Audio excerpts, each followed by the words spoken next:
V Beogradu so se natakarji pomerili za naslov srbskega konobarja godine.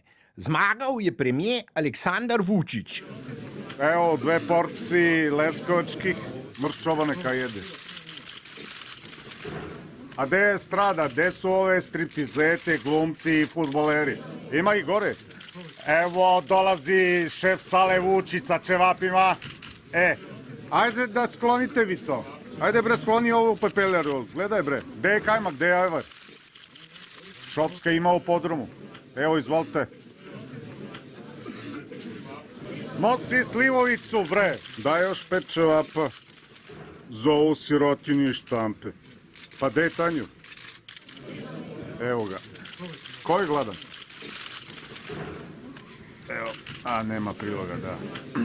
U redu. To je za vas, sirotinje, evo. Uzmi. Ajde, momci. Šta gledaš?